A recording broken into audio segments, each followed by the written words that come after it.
this program on इस्लामियों और ईसाइयों को मूर्ति पूजा से नफरत और जानलेवा दुश्मनी क्यों है। आप सोचिए शांत चित्त में बैठ के कि क्या ये हैरत और दिमाग को सुन कर देने वाली बात नहीं कि हजारों मील का दुर्गम सफर तय करके बर्बर फौजी ताकत के साथ इस्लामी आक्रांता बार बार भारत को हमले करने आते हैं, क्योंकि उनके अजीबोगरीब अल्लाह का फरमान है कि जाओ दुनिया भर के मूर्ति पूजकों को कत्ल करो, उनके मंदिर तोड़ो, मूर्तियां खंडित करो, अपमानित करो और वहां मंदिरों की जगह मस्जिदें बनाओ। और जिस पैगंबर ने मुसलमानों को अल्लाह का ये पैगाम या फरमान सुनाया, उसने कभी हिंदुस्तान देखा तक नहीं था, पर फिर भी गजवा हिंद की मिशन देके चले गए पैगंबर साहब। केवल हिंदुस्तान की धन संपदा भव्यता के शायद पैगंबर जी ने चर्चे जरूर सुने थे, परंतु उनको अंदाजा भी नहीं था कि है कहाँ नक्शे पे उनकी जो चपटी कॉन्सेप्ट थी दुनिया के चपटी होने की, वहां कहाँ हिंदुस्तान बैठता है शायद मालूम भी नहीं था। पर फरमान देंगे किसी हिंदू ने आज तक इस्लाम के पैगंबर या किसी मुसलमान का कभी कुछ नहीं बिगाड़ा था। और उस वक्त तो जब पैगंबर साहब ने ये फरमान सुनाया तब तो बिल्कुल ही कोई सवाल नहीं उठता था। उनके ऊपर कभी अपनी मान्यताएं थोपने का प्रयास नहीं किया, कभी नहीं कहा कि इस्लाम छोड़ो और हिंदू बन जाओ। यानी इस्लामी सेनाएं एक तरफी नफरत और द्वेष भाव से हिंदुस्तान आई और अपने फिरे मजहब को बर्बरता से हमारे पूर्वजों पर थोपा। इस बात का इनके पास कोई जवाब नहीं कि आप अपना मजहब अपने तक रखो ना, अरब में रहते थे वहीं रहो, जो मर्जी करो, क्यों थोपते हो इतनी बेरहमी से अपना मजहब दूसरों पर। इसका कोई जवाब है मुझे तो आज तक नहीं मिला। ये केवल कि अल्लाह का फरमान है। और विल ड्यूरेंट जो बहुत सिविलाइजेशनल हिस्ट्री के बहुत बड़े इतिहासकार हैं, उनके अनुसार इस्लामी कत्लेआम जो हुआ उसके तहत चलते सबसे बड़ा ब्लडिएस्ट कत्लेआम इन हिस्ट्री, इतने मैसेकर्स जो हुए। और प्रोफेसर बीवी लाल ने के.एस. लाल ने अनुमान लगाया कि 100,000 ईस्वी और 1525 ईस्वी के बीच करीब 80 मिलियन यानी 8 करोड़ हिंदू स्लॉटर हुए, कत्लेआम हुए। और 2 मिलियन यानी 20 लाख केवल महमूद गजनी नहीं कर दिए, क्योंकि उनको हिंदुओं की मूर्ति पूजा से बड़ी खुंदक थी। परंतु ये भी बात हमें नहीं भूलनी चाहिए कि मूर्ति पूजा से नफरत की राजनीति इस्लाम ने क्रिश्चियनिटी से विरासत में ली। यूरोप में भी उन्होंने ग्रीक सिविलाइजेशन जो मूर्ति पूजा में हम जैसे ही लिप्त थे उसको सिरे से नष्ट किया। और प्री क्रिश्चियन यूरोप में बहुत से ऐसे समाज थे जहाँ बहुत हमारे जैसी ही मान्यताएं थी, नेचर वर्शिप और मूर्ति पूजा जिसको आप कहते हैं, वो क्रिश्चियनिटी ने भी जाके वहीं से पैदा हुई। अरब वो डेजर्ट भूमि की, मरुभूमि की इजाद, ये दोनों मजहब, और वो भी यूरोप में जाके उन्होंने वही किया जो इस्लामियों ने दुनिया भर में करने का प्रयास किया और हिंदुस्तान को सबसे ज्यादा क्षति पहुंचाई। तो इस सवाल के अनेकों पहलू पर चर्चा करने के लिए हमारे बहुत प्रिय मित्र प्रोफेसर भरत गुप्त जी हैं। भरत जी, आपका बहुत बहुत स्वागत, क्योंकि आपका बहुत अध्ययन है इन सवालों पे, हमारी सिविलाइजेशनल हेरिटेज पे, इतिहास पे। तो जरा समझाइए कि ये इतनी नफरत जो ये किस लिए। अच्छा, नफरत भी करनी अपने घर में बैठ के करो ना, हम कौन सा तुम्हारे पास गए थे अपनी मूर्तियां लेके, वहां की तुमने खत्म कर दी, चलो तुम अरब के हो, अपने अरबियों को जो मर्जी करो। इतनी दूर आके बर्बरता से मारना, और इतनी सुंदर कलाकृतियां। देखिए, एक विशिष्टता हमारी मूर्तियों की रही है जो आप भली भांति जानते हैं। इतनी भव्यता, इतनी सुंदरता, there is divinity in each one. उसको नष्ट करने का दिमाग भी, ये विभत्स दिमाग कहां से पैदा होता है और क्यों, जरा प्लीज समझाइए। नमस्ते मधु जी, मुझे बड़ी प्रसन्नता है आपकी चैनल पर इस समय इस विषय के ऊपर चर्चा करने की। ये विषय केवल चर्चा का नहीं है, ये तो इस समय जो संसार में, दुनिया भर में एक बहुत बड़ा सांस्कृतिक संघर्ष छिड़ा हुआ है, विशेषकर जो अब बहुत बढ़ गया है सांस्कृतिक संघर्ष, ये उसी का हिस्सा है। देखिए, आपने बहुत अच्छा विवरण दिया कि इस्लाम ने कैसे भारत में आकर आक्रमण किए और कितनी कितनी क्षति पहुंचाई, और मेडिटेरेनियन में किस तरह से ईसाइयों ने मूर्ति पूजा को खंडित कर दिया और यूनान जैसी बहुत ही सुंदर और उत्कृष्ट संस्कृति का विनाश कर दिया।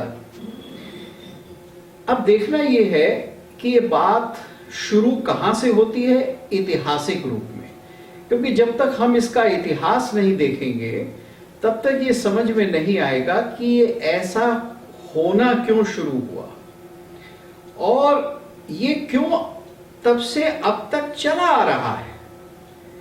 बहुत से लोग कहते हैं कि अरे भाई, आप तो पुरानी बातें लेकर बैठ गए। एक विद्वान को मैं सुन रहा था कल ही, बहुत बड़े संस्कृत के विद्वान हैं, उनका कहना था कि ये गढ़े मुर्दे क्यों उखाड़ते हैं आप लोग, नफरत क्यों बढ़ाते हैं। तो अब ऐसे वक्तव्य सुनकर कुछ हैरानी होती है कि अगर ये 2000 साल पहले हुआ होता या 500 साल पहले भी होकर खत्म हो गया होता तो इस उनकी बात में या इस प्रकार के तर्क में कुछ वजन है। लेकिन ये तो आज भी हो रहा है। यजीदियों को तो अभी मारा जा रहा है, पाकिस्तान के अंदर तो हिंदुओं का कत्लेआम अभी भी हो रहा है, बांग्लादेश में हो रहा है, मंदिर फूके जा रहे हैं। तो ऐसा तो नहीं है कि ये कहीं सुदूर हो रहा हो, ऐसा तो नहीं है कि ये भारत या एशिया में ही हो रहा हो, ये तो जगह जगह हो रहा है।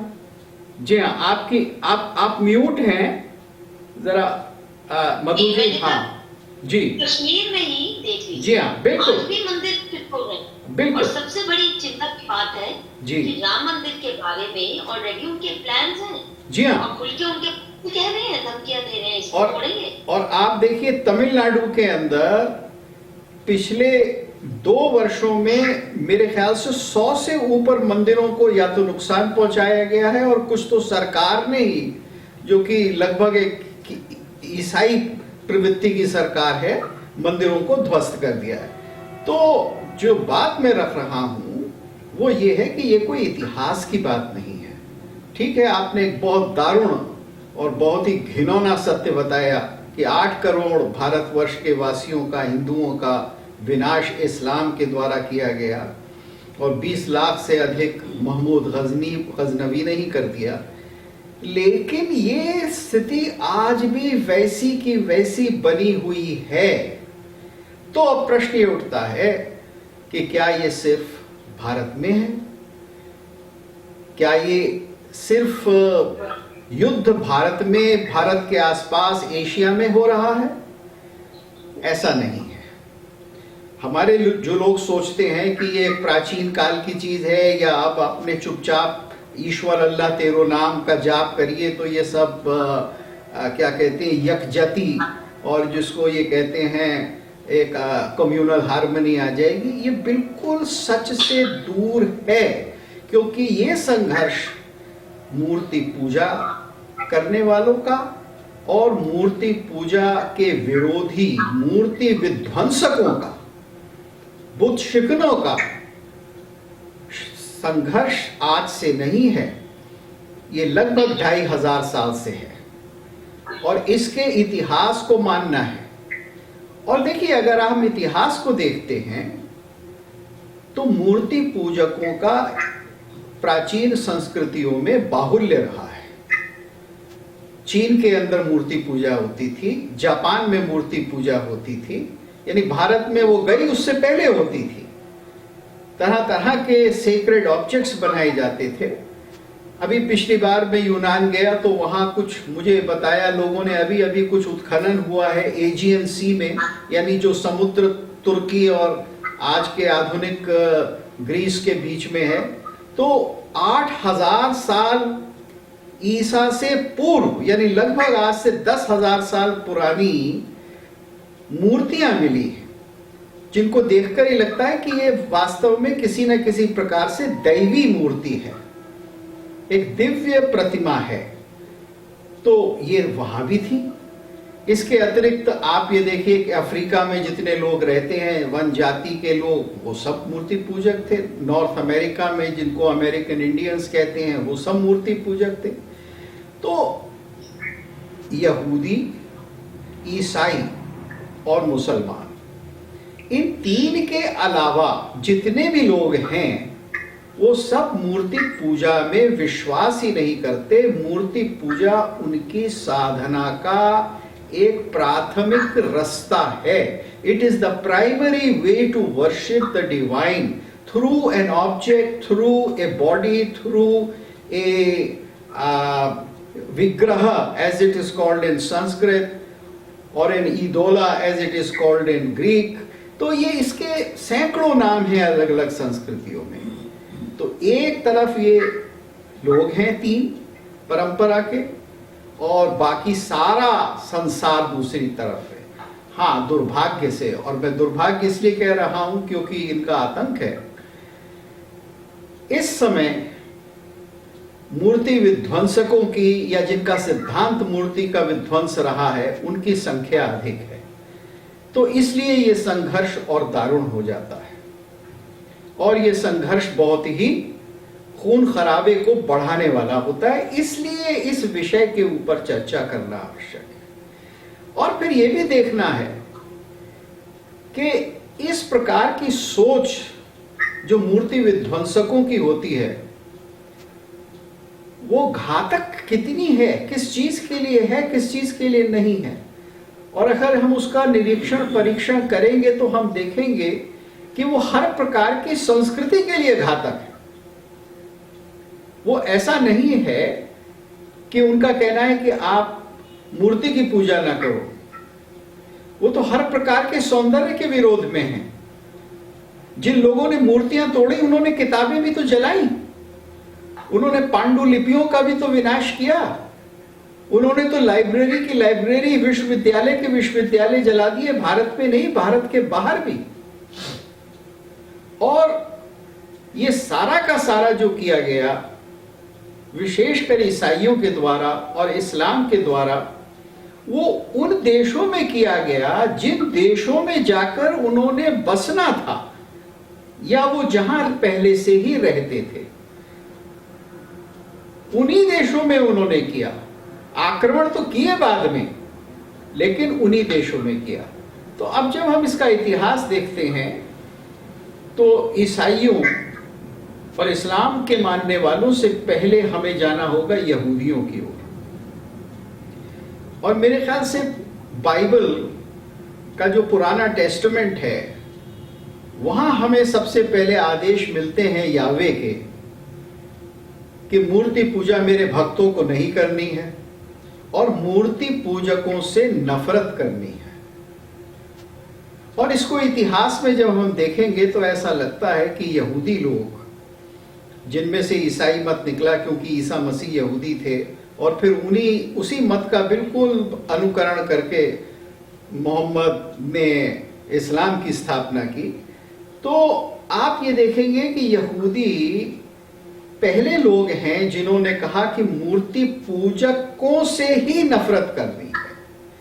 देखिए, उनके ग्रंथों में ये बात स्पष्ट हो जाती है कि आप केवल मूर्ति पूजा की पद्धति से का तिरस्कार नहीं करेंगे, कि ठीक है भाई, ये गलत रास्ता है, वो लोग करते हैं तो करने दो। ऐसा नहीं है। बात यह है कि वो जो लोग करते हैं उन लोगों का भी हमको विनाश करना है, उन लोगों को भी हमें दूर रखना है। तो यहूदियों में कैनानाइट्स से जो झगड़ा शुरू हो जाता है ईसा से 700 वर्ष पूर्व, वो उसका प्रमाण है। अब देखिए, यहूदियों के इतिहास से हमें पता चलता है कि ये सारी मानसिकता कहां जन्म लेती है और क्यों जन्म लेती है, और वहां से पता लग जाता है कि ये नफरत क्यों है, ये घृणा क्यों है। और एक जी। सवाल अगर आपकी इजाजत हो तो मैं थोड़ा सा ऐड कर दूं इसमें जी कि यहूदियों और इस्लामियों या क्रिश्चियनिटी में ये तो बुनियादी फर्क है। यहूदी कन्वर्जन में विश्वास नहीं करते। नहीं, देखिए तो क्या, अब मधु जी, ऐसा है कि इसकी अलग अलग स्टेजेस हैं इन तीनों धर्मों के, और इन तीनों धर्मों के इतिहास अलग हैं। लेकिन जो पहली जिस मानसिकता के बारे में आपका प्रश्न रहा, और जो कि वो हमारी, सही बात है। अब वो मानसिकता क्यों उत्पन्न होती है, देखिए मैं इसके विषय में एक छोटा सा आपको वाकया बताता हूं कि हमारे दयानंद सरस्वती जो ये आर्ष गुरुकुल के आचार्य थे, उन्होंने एक यहूदी हिंदू संवाद किया था दिल्ली में, एक इजराइल में किया था और फिर एक शायद 2007 में दिल्ली में 5 दिन का किया था, जिसमें इजराइल के बहुत बड़े बड़े रहबाई आए थे और 5 दिन तक वो चला। उसमें मुझे भी सौभाग्य मिला बैठकर उनके साथ हिंदू पक्ष की ओर से वाद विवाद करने का। तो अंत में मैंने आखिरी दिन क्लिंचिंग क्वेश्चन जो किया उनके सबसे बड़े रहबाई शपर्बर से, जो कि बड़े अच्छे और सिंपैथेटिक और विद्वान व्यक्ति थे, कि आप लोगों को इतनी नफरत क्यों है मूर्ति पूजा से। बिल्कुल यही प्रश्न जिसके ऊपर आज हम विचार कर रहे हैं दोनों, कि यहूदियों को ये क्यों शुरू हो गई, और आपने केवल उनकी मूर्ति पूजा की पद्धति से ही नहीं, आपने उन इंसानों से भी नफरत करनी शुरू कर दी, जो कि उन जातियों से भी जो कि करते थे। तो उनका जवाब तो ये था कि उन जातियों के, उन संस्कृतियों के मानने वाले जो मूर्ति पूजा करते थे, उनका मतलब कैनानाइट से ही था, उनका आचरण बहुत खराब था, वो बड़े इमोरल किस्म के लोग थे। और हम जानते हैं बिब्लिकल सोर्सेज से कि उसका मतलब है सॉडोमी और इस तरह की कुछ चीज़ें, और अपनी बेटी को बेचना वगैरह, ये सब चीज़ें उस ज़माने में वहाँ हुआ करती थी, सभी में होती थी। तो ये उनका उत्तर था। अब आप इससे अंदाज़ा लगा सकते हैं कि ये वास्तव का उत्तर नहीं है, क्योंकि संस्कृतियां तो सब अलग अलग होती हैं। एक संस्कृति को दूसरी संस्कृति में बहुत भेद नजर आता है, कुछ मीटिंग पॉइंट्स होते हैं, कुछ अलग होते हैं। आपको इतनी नफरत क्यों हो गई? नफरत का कारण बड़ा स्पष्ट है, वो ये कि यहूदियों को बहुत जल्दी मूर्ति पूजकों ने परास्त किया, बंदी बनाया, अपने देश में गुलाम बनाकर रखा, उनकी अपनी भूमि से उनको बार बार निकाला। तो सबसे पहले ये बेबीलोनियंस करते हैं, और बेबीलोनिया में ये चले जाते हैं, फिर पर्शियंस करते हैं, फिर ये लौट कर आते हैं, और फिर ये ईसा से 200 वर्ष पूर्व जब ये आ जाते हैं तो यूनानी लोग या ग्रीक्स इनके साथ ये करते हैं।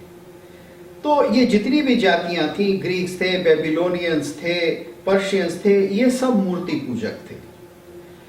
तो ये तो ठीक है कि यहूदियों के यावे ने इनसे कह रखा था कि आप मूर्ति पूजा नहीं करेंगे, लेकिन ये जो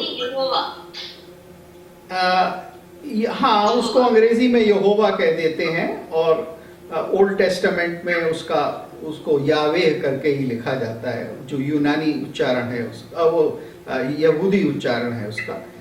तो ये तो मान लिया आपने, लेकिन ये नफरत इसलिए हुई कि ये मूर्ति पूजकों के द्वारा बार बार बार बार परास्त हुए, गुलाम बनाए गए।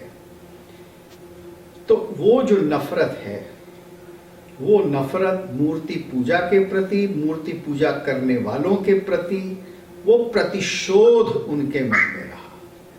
और आप देखेंगे कि अधिकांश रूप से colonization, Christian conquest, Christian spread of Christianity और स्प्रेड ऑफ इस्लाम, इन दोनों में यही प्रतिशोध है। तो प्रतिशोध इसका कारण है। अब सवाल दूसरा उठता है कि ठीक है, एक समय में प्रतिशोध था, लेकिन आपकी क्या संस्कृति है जो कभी आप उससे बाहर ही नहीं आ पाए? तो उससे आप बाहर इसलिए नहीं आ पाते कि वो बात शुरू तो प्रतिशोध में होती है, लेकिन बाद में वो लालच बन जाती है। वो दूसरों के अधिकार को छीनने की एक आदत बन जाती है। और वो जब एक स्पष्ट रूप से धार्मिक आदेश का रूप ले लेती है, तो फिर उसका कोई अंत ही नहीं होता। उसमें हर चीज जो है वो मान्य है, हर चीज जायज है, हर चीज वाजिब है। तो ये एक प्रारंभ है जिसको हम देखते हैं। यहूदियों से ये शुरू होता है, ईसाइयों में आता है, इसके रूप बदलते हैं। नहीं, पर एक बात इस पे थोड़ा सा इस पे स्पष्टीकरण जरूरी है जी। आपने बहुत सही कहा कि यहूदियों को वहां के मिडिल ईस्ट के मूर्ति पूजकों ने उस वक्त के गुलाम बनाया, प्रताड़ित किया, ये किया, वो किया। वो तो बात समझ आती है। मैं इसको प्रतिशोध भी नहीं कहूंगी, सेल्फ डिफेंस मैकेनिज्म कहूंगी। और उन्होंने उसको फिर अपने क्योंकि जूइश कम्युनिटी बहुत ही डिटर्मिन्ड कम्युनिटी है, मार बहुत खाई, पर उन्होंने अपना आत्मसम्मान और अपनी जो कोर वैल्यू सिस्टम है उसको त्यागा नहीं, अपनी आइडेंटिटी को इस तरह नहीं किया डिरैसिनेट होके जैसे हम बेचारे हिंदू हो गए। तो I would say it was self defence and it took a ideological form. ये तो बात फिर भी समझ आती है कि सेल्फ डिफेंस में तो आपको कत्ल भी करने का हक है, नफरत का क्यों नहीं? अगर कोई आपको गुलाम बना रहा है, मार रहा है, लूट रहा है, पीट रहा है, दो बातें। जी, यहूदियों को तो इस बात समझ आ गई कि जिन्होंने हमें बनाया हम उनसे बच के रहे। मैं देखिए, मैं बिल्कुल एक minute just I just want to get this point clear from you sir. जी।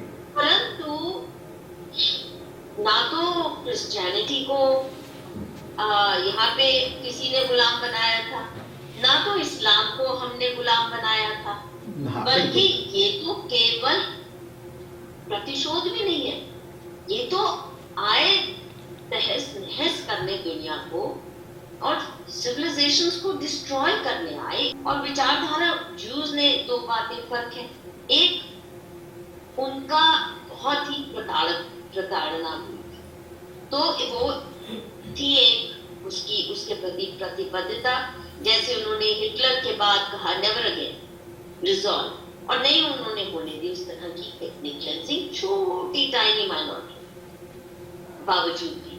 पर यहाँ जो इस्लाम और दूसरा ज्यूज ने कभी कन्वर्ट नहीं किया कि हम नहीं करते तो तुमको भी नहीं करने देंगे, वो जाके दुनिया में नहीं फैले लोगों के मंदिर तोड़ने के।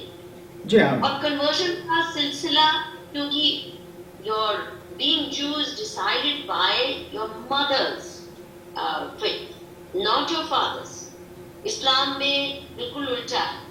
A Muslim man may rape, abduct a woman, but बच्चा मुसलमान होगा, वहाँ ये नहीं है। Which means the women give legitimacy to the Jewish faith, और उन्होंने जाके जबरन किसी को नहीं बनाया, ना दूसरों की स्त्रियां कब्जा की, तो वो एक अलग कैटेगरी बन गई। और today you can see that the Jewish community is one of the most creative communities in the world.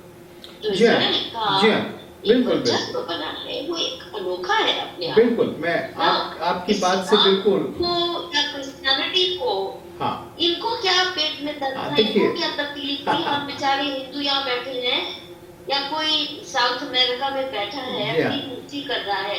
अच्छा, मूर्ति नहीं, जी हाँ, देखिए मैं यही बात, पेड़ को पूजा करें, नदी को पूजा करें, पहाड़ को पूजा करें, सूर्य को पूजा करें, जी ये उससे भी खुन्नस खाते हैं। जैसे सूर्य केवल हमारे लिए चमकता है, इनके लिए तो चमकता ही नहीं। हाँ तो सूर्य के मंदिरों को भी, क्या सूर्य, आज देखिए ना सूर्य नमस्कार पे ही कैसे बिखर जाते हैं, जैसे क्या? इनको कोई बहुत बड़ा कुकर्म करने को, कुकर्म से कभी नहीं डरते सूर्य क्या? की स्तुति से। मतलब ये क्या मानसिकता है, ये मुझे जी हाँ, देखिए मैं इस बात पर आ ही रहा था, लेकिन आपने स्पष्टीकरण के लिए जो बात कही वो बहुत मायने रखती है, और आपने उस प्रश्न को बहुत अच्छी तरह रखा है कि ऐसा क्या हो गया।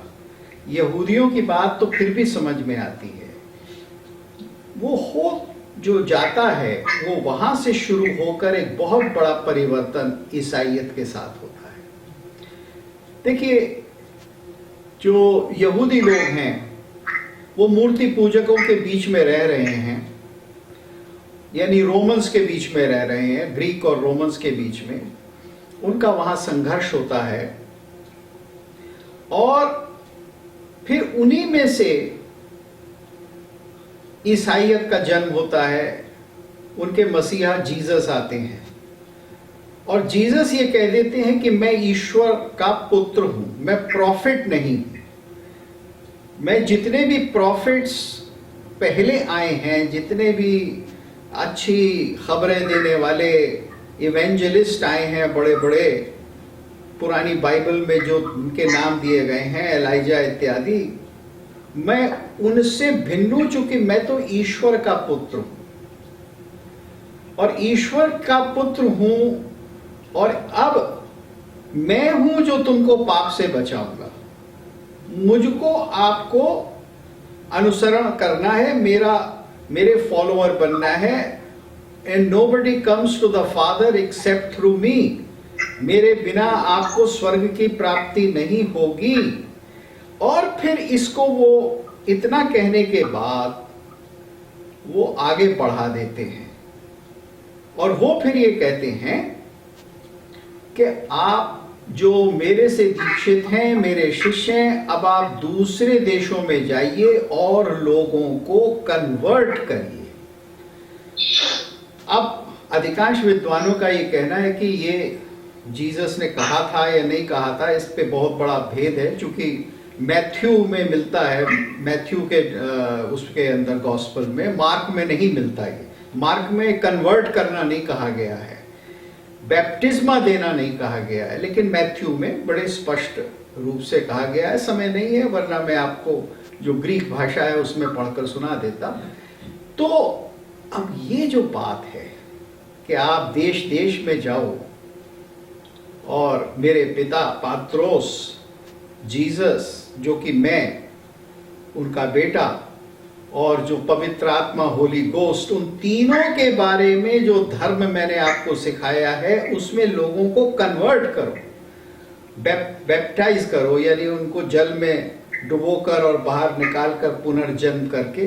तो अब ईसाइयत यहां से एक बहुत बड़ा टर्म लेती है। जैसे अभी आप बता रही थी कि ज्यूज जो थे वो तो सेल्फ डिफेंस में थे, उनकी तो यातना इसलिए थी कि दूसरों ने उनके ऊपर अत्याचार किए। लेकिन ईसाइयत से एक दूसरी बात शुरू हो जाती है, और वो शुरू हो जाती है कि इस विचारधारा को, इस प्रवृत्ति को कि मैं ईश्वर का पुत्र हूं, मुझे अधिकार है सारे संसार को इसी ही मजहब में लाने का, ये शुरू हो जाती है, और ये चर्च की शुरुआत है। और ये चीज 330 से, जब कॉन्स्टेंटिनोस को, यानी रोमन एम्परर को, ईसाई या तो बना दिया गया, कुछ लोग कहते हैं बनाया नहीं गया, लेकिन बहुत प्रभावित कर दिया गया, और जब से क्रिश्चियनिटी ऑफिशियल रिलीजन हो जाती है, तो अब यहाँ जी जी पॉल के जमाने से नहीं, पॉल तो प्रीचर है। ये 330 की बात है, जबकि रोमन एम्परर जो है, यानी लगभग पॉल के करीब करीब 350 वर्ष बाद या 300 वर्ष बाद जो राजा है कॉन्स्टेंटीन, वो ही ईसाई बन जाता है। तो जब राज्य हो जाता है ईसाइयों का, तो फिर ईसाइयों ने वो विप्लव और वो तांडव शुरू कर दिया, मूर्तियों का संहार करना, लाइब्रेरियों को जलाना, नाटक को बंद करना, सारा ग्रीक थिएटर बंद करना, ये सारी चीजें जो शुरू होती हैं। अब आप देखेंगे कि इसमें तरह तरह के विचार आते हैं, तरह तरह के डॉक्ट्रिन आते हैं। एक डॉक्ट्रिन तो सबसे पहले आपको बाइबल में मिलता ही है, जो ज्यूस के साथ भी है और ईसाई उसको रखते हैं कि एक बहुत बड़ी गिरावट आई, एक पतन हुआ, फॉल हुआ, और उस फॉल का नतीजा ये था कि उन्होंने आदेश नहीं माना और उसके आदेश न मानकर फल खाया तो उनमें काम की वासना हुई, और काम की वासना से जो मानवता उत्पन्न हुई वो पापिष्ठ है, वो पाप में उत्पन्न हुई है, और उससे उसको बाहर निकालना है। तो ये डॉक्ट्रिन तो था पहले, लेकिन अब ये डॉक्ट्रिन बढ़ जाता है कि संसार भर के जितने लोग हैं अब उनको बचाना है, उनका उद्धार करना है। तो क्रिश्चियनिटी यहां से अग्रेसिव हो जाती है। और उद्धार के नाम पे aggression, Bharat ji, contradiction in terms है। बिल्कुल बिल्कुल, ये मानसिकता एक बीमारी है, बिल्कुल ये विकार है, बिल्कुल, ये कोई नॉर्मल ह्यूमन डीएनए की उपज नहीं होती। नॉर्मल ह्यूमन डीएनए क्या आपको बताता है? कोई आपको अटैक करे, हाँ, आप अपना बचाव करते हो, बचाव में आपका अगर आपकी मजबूरी है उसको मार दो। या नॉर्मल ह्यूमन डीएनए है कि आप अगर किसी स्कैर्सिटी एरिया में रहते हैं तो आप हमेशा तलाशते हैं कहाँ ऑप्युलेंस है, कहाँ वेल्थ है, क्योंकि हाँ, हमारे यहाँ तो जैसे ये बेचारे मरुभूमि के दोनों मजहब हैं, तो इनको लूटपाट करनी थी, वहां तो कुछ होता नहीं था खजूरों के अलावा। तो जी ईसाइयत में देखिए, ईसाइयत को यही तो स्वाद लग गया ना। रोमन एम्पायर जो है, जब वहां आपने सत्ता हथिया ली तो आप तो फिर मरुस्थल में नहीं है, वहीं से तो आपको दौलत मिली, वहीं से तो आपको अधिकार मिला, वहीं से तो आपको सारे जो रोमन्स ने कमाया था, एम्पायर बनाया था, वो सारे एम्पायर को आपको कब्जा करने को मिला, और धर्म के नाम पर फिर दूसरों के ऊपर हमला करने को मिला। हम कह रहे हैं कि यहाँ तक तो समझ आती है जी कि आप मरुभूमि से हो जहाँ खजूरों के अलावा कुछ मिलता नहीं, जी जी, तो आप जाते हो और लूट खसोट करनी पड़ेगी, वहां पे आप अपना वर्चस्व बनाते हो मार काट के जी, और आप चलिए रोमन एम्पायर को आपने कब्जा किया, बिल्कुल, उसके बाद कब्जा कर लिया। अच्छा, लूटने जैसे अंग्रेज भी आए थे, लूटा खूब मन से, परंतु जो पहले की क्रिश्चियनिटी है, मंदिर तोड़ने की, यूनिवर्सिटीज जलाने की, वो अंग्रेजों ने उस वक्त नहीं किया। वो बहुत केयरफुल थे कि उस दिशा में जाने के बजाय मिशनरीज ले आए, एजुकेशन के माध्यम से किया। मैकॉले ने जो सारी एजुकेशन दी, जी हाँ, पर ये हम तुम्हारा उद्धार करेंगे तुम्हारा कत्ल करके, तुम्हारे मंदिर तोड़ के। हाँ, ये विभत्सता कहाँ से आती है? देखिए, ये ह्यूमन राइट के ठेकेदार भी बनते हैं, नहीं ये फ्रीडम के ठेकेदार भी बनते हैं। ये चीज जो है, ये तो 4वीं शताब्दी में ही ईसाइयों में शुरू हो जाती है। कैसे और क्यों? Because there was so much to loot and plunder and destroy. जो रोमन एम्पायर है, उसमें जब आप सत्ता में आ जाते हैं, कॉन्स्टेंटिनोस को ईसाई बनाकर, और वहां राज्य धर्म घोषित कर देते हैं जब आप ईसाइयत को, तो फिर तो कुछ बचता नहीं ना। फिर तो आपके लिए खुली छूट है कि अब इस ईसाइयत के नाम पर ही आप शासन करेंगे। और सबसे पहले आप चर्च बनाते हैं, और चर्च ये डिक्लेयर करता है कि जीसस जो हैं वो दोनों दुनिया के, यानी आध्यात्मिक दुनिया के भी और सांसारिक दुनिया के भी राजा हैं, किंग हैं। He is the king of both the temporal and the spiritual world. तो उसमें चर्च भी जो चर्च उनके अधिकार में है, चर्च जो उनकी ब्राइड है, church is the bride of Christ, that is उनको फॉलो कर रही है, तो चर्च को भी वो सारे अधिकार आ जाते हैं जो एक पत्नी को पति के द्वारा आ जाते हैं। तो इसलिए उनको वो अधिकार है कि सारी दुनिया पर शासन करे, राजा को अपने कंट्रोल में रखे। और जो बिजेंटीन एम्पायर बनता है लगभग चौथी शताब्दी से लेकर 16वीं शताब्दी तक, तो वो क्रिश्चियन एम्पायर था। और क्रिश्चियन एम्पायर ने कोई इतने कॉन्क्वेस्ट नहीं किए बाहर जाकर, लेकिन फिर वो सारी प्रवृत्ति यूरोप में आ जाती है। यूरोप के अंदर एक नई घटना होती है, साइंस का उदय होता है, वो लोग साइंटिफिक हो जाते हैं, नेचुरल साइंसेस के द्वारा नेचर पर कंट्रोल, वॉयजिंग, समुद्र पार करना, और यहां से कॉलोनाइजेशन का प्रारंभ हो जाता है। तो जो पहले बैप्टिज्मा देना था, जो ट्रिनिटी का धर्म फैलाना था, जो अधिकार था, अब वो ही कॉलोनाइजेशन बन जाता है और वही व्हाइट मैन्स बर्डन बन जाता है।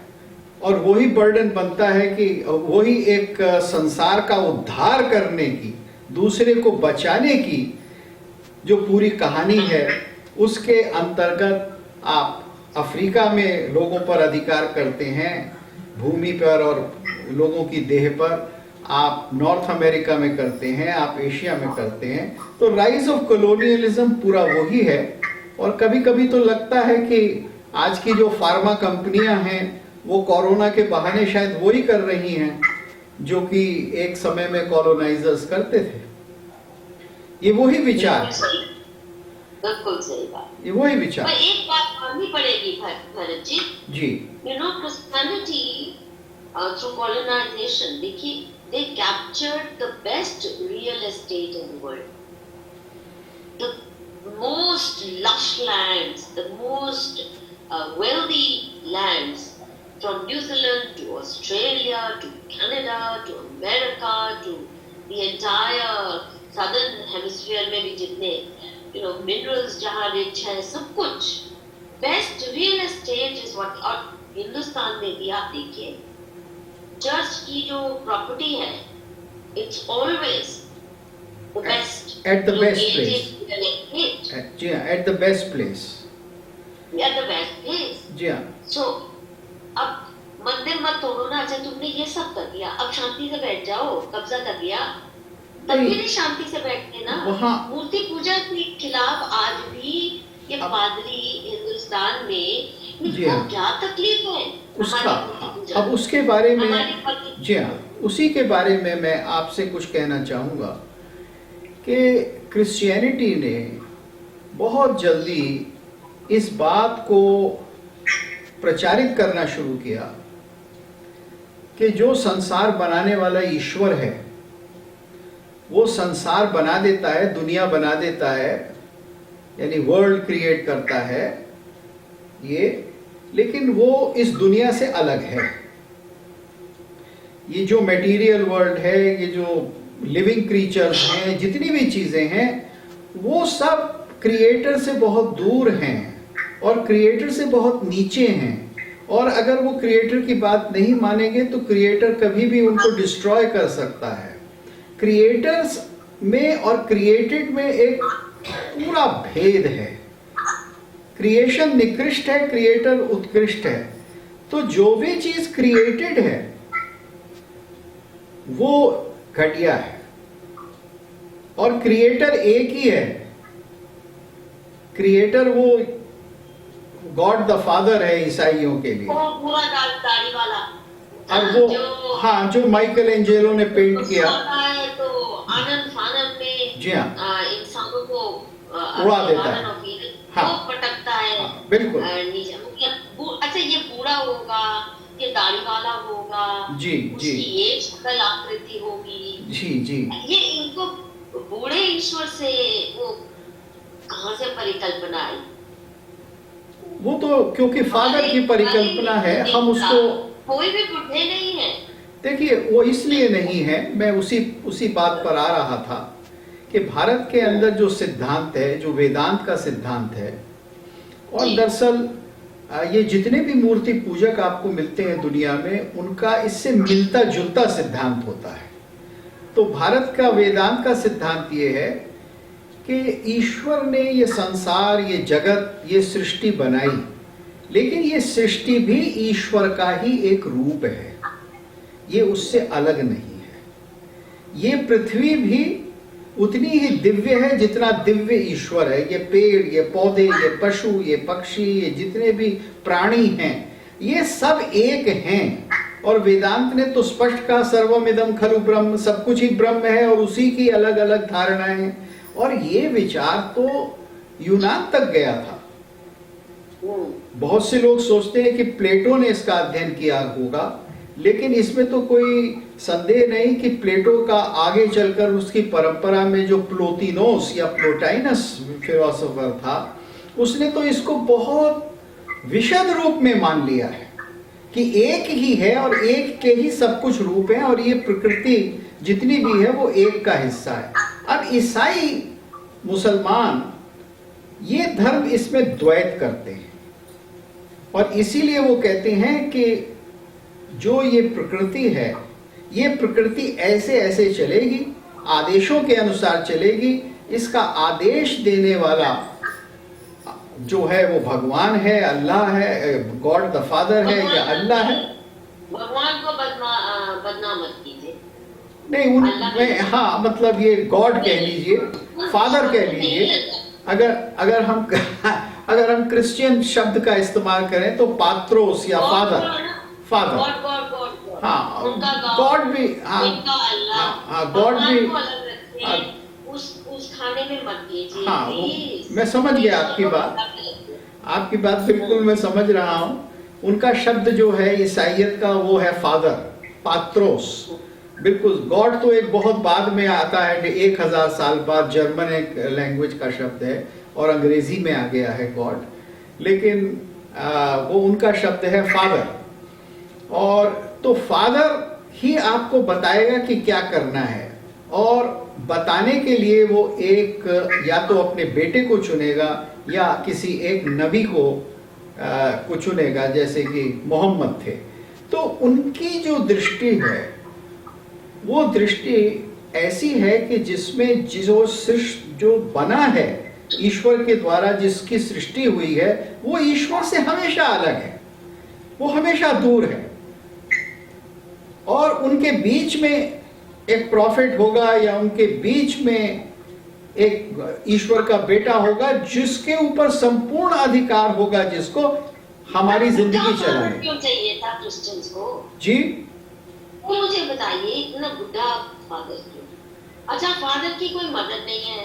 हाँ, तो फादर कैसे होता है जो मदद के बगैर वाला? जी हाँ, देखिए, ये सबसे बड़ी बात, मतलब ये कोई बेतुकी तर्क नहीं है, क्योंकि देखिए ईसाइयत जो आती है उसने यूनान की संस्कृति से, यूनान के लोगों से अवतार तो ले लिया, क्योंकि ग्रीक फिलॉसफी में जैसे भारत में ऐसे वहां भी अवतार है, वहां भी दिव्य प्रकट होता है, वहां भी दिव्य पृथ्वी आता है, वहां भी बच्चों, औरतों के अंदर दिव्य बच्चे पैदा करता है।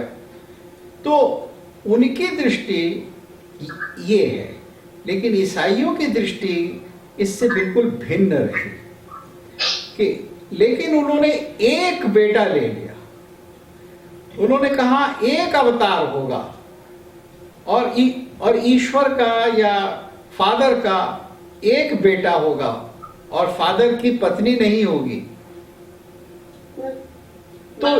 तो ये सारा का सारा जो दर्शन लिया गया, मदर के कॉन्सेप्ट है कि नहीं बेतुका?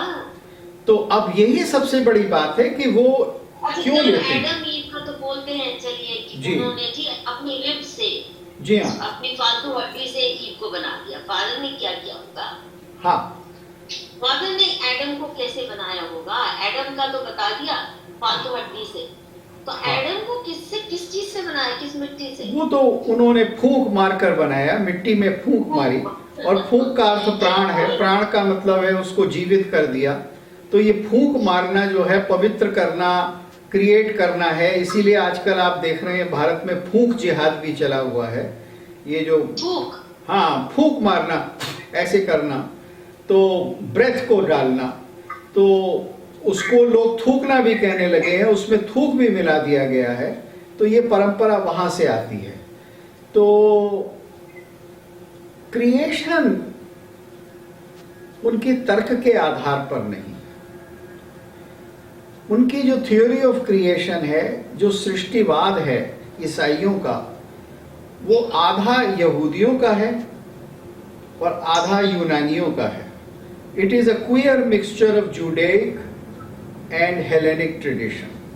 और उसको इसलिए today they are so far apart, Christianity and Judaism, ji in their mindset, because Jews have never been in that sense anti-science. Ji. They produce the best scientists in the world, the best scientists in the world. They are knowledge seekers like Hindus. जी हाँ, बिल्कुल। और हिंदुओं की तरह जैसे हमारे यहाँ Brahminical class मानते थे जो इंटेलेक्चुअल काम करते हैं, ये नहीं कि पैदा होते हैं वहाँ के पेट से ब्राह्मण बन के, इन तो वहाँ भी रहवाइज और अपनी इंटेलेक्चुअल क्लास को उन्होंने बहुत बहुत मेहनत से प्रिजर्व करके रखा, हमेशा से। साइंस नॉलेज सीकिंग के। पर क्रिश्चियनिटी में तो उन्होंने they burn people at the stake for saying कि अर्थ फ्लैट नहीं है, राउंड है।